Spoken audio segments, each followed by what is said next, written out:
Magandang araw po sa inyong lahat and welcome sa Tito Manny TV. Pinakabagong senatorial preference survey galing naman po sa Social Pulse. Pero this time, yun lang pong top 12 ang ating babanggitin. Dahil nalalapit na po ang eleksyon, mas malamang kung sino ang nasa top 12, siya rin po ang lalabas sa pinakaresulta ng voting sa May 12. At saka, kailangan po natin ipaalam sa taong bayan kung sino talaga ang mga nangunguna pagdating po sa survey. Then nagsalita na po si Vice President Sara Duterte at sinabi niyang bantayan daw ninyo, lalo na yung mga DDS bantayan ninyo ang mga boto ninyo dahil desperado daw ang kabilang kampo, yung kampo ni President Bongbong Marcos na manalo ang kanyang mga kandidato at gagawin daw ang lahat, sukdulan na mandaya para manalo ang alyansa. Pero sa pagpapalabas ko ng mga survey results dito sa channel ko, makikita nyo naman, lamang po lagi ang mga kandidato ni President Bongbong Marcos. Kung may makapasok man na PDP laban, isa, dalawa, si Bongo at si Bato. At sa nakikita natin mga resulta ng survey, malamang si Bongo makapasok. Si Bato 50-50 lang. Minsan pasok siya sa top 12, minsan ligwak siya. So dito kaya sa latest result ng Social Pulse, ilan po ang mga taga-alyansa, ilan naman ang mga taga-ibang partido. Pero bago po yan, magbanggit naman tayo ng ibang mga survey. Dahil ang kampo ng mga DDS nagpapalabas ng mga fake news na nangunguna daw sila, na keso ganito, keso ganyan, lalo na dun sa kaso ni dating Pangulo sa ICC. Sabi pa ni Amy Marcos na ang sigaw daw ng sambayanan ay bring PRRD home. Samantalang sila-sila lang naman ang sumisigaw ng bring him home.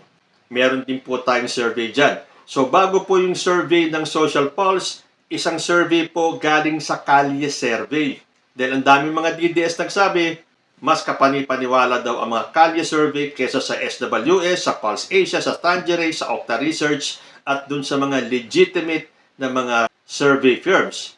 Base sa mga Kalye Survey na kasalukuyang ginagawa ng mga pro at anti-government vloggers, makikita na ang mga survey na ganito ay mas kapanipaniwala at may kredibilidad kesa Publicus Asia. Oy, bakit kaya nabanggit ang Publicus Asia dito? Dahil po may inilabas ang Publicus Asia na alam natin ang CEO ay si Malu Tequia, na si President Bongbong Marcos ay nakakuha lang ng 19% na approval rating, samantalang si Sara Duterte ay 42%. Sino po ang maniniwala dyan? Yung mga DDS na madaling mauto at mapaniwala sa mga fake news. Dahil ayon po dito sa Kalye Survey, 8 sa 10 Pilipino mas may tiwala sa Pangulong Marcos Jr. kaysa sa Vice Presidente Duterte. Hanapin nyo na lang po sa YouTube. Marami po dyan yung mga nagka-Kalye Survey. Mga pro-Marcos at mga pro-Duterte. So yan po, Kalye Survey po yan. 8 out of 10 Filipino mas tiwala kay PBBM kaysa kay VP Sara. At sa Publicus Asia, magtataka pa ba naman tayo? Ang CEO niyan ay si Malu Tequia na isang avid na Duterte supporter. Punta naman tayo sa survey ng mga college students. Dahil ang tanong dito, do you believe that VP Sara Duterte should be removed from office?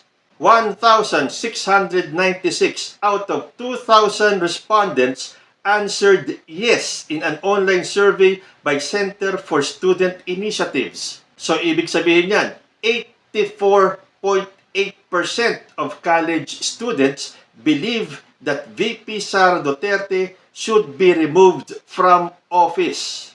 Sa isa pang survey, na ang katanungan ay gusto mo bang matuloy ang impeachment ni VP Sara?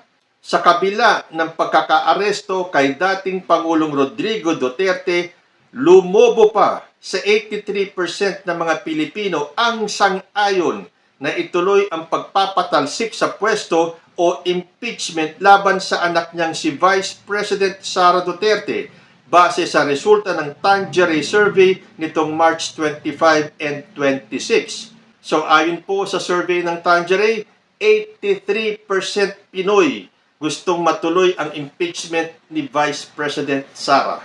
So meaning, 2 na lang sa 10 Pilipino ang may tiwala kay Vice President Sara at 83% ang gustong matuloy ang impeachment. So paano sasabihin ni Sara Duterte na dadayain ang resulta ng botohan sa Mayo? Alam naman po natin na kapag sinabi mong PDP, ang big boss dyan ay si Rodrigo Duterte, na ang anak ay si Sara Duterte, na wala ng tiwala ang sambayan ng Pilipino, na 83% gustong matuloy ang kanyang impeachment. Survey naman kay dating Pangulong Rodrigo Duterte. Ang katanungan naman ay, should former President Rodrigo Duterte be held accountable for the extrajudicial killings nung panahon niya bilang presidente? Sabi po dito sa ABS-CBN, majority of Filipinos agree that former President Rodrigo Duterte should be held accountable for the extrajudicial killings done during his term's bloody war on drugs. According to the latest survey conducted by the Social Weather Stations o yung pong SWS, the survey conducted from February 15 to 19 showed that 51% of Filipinos believe Duterte must be liable for the drug suspects that have been killed under his administration, while 25% said they disagree.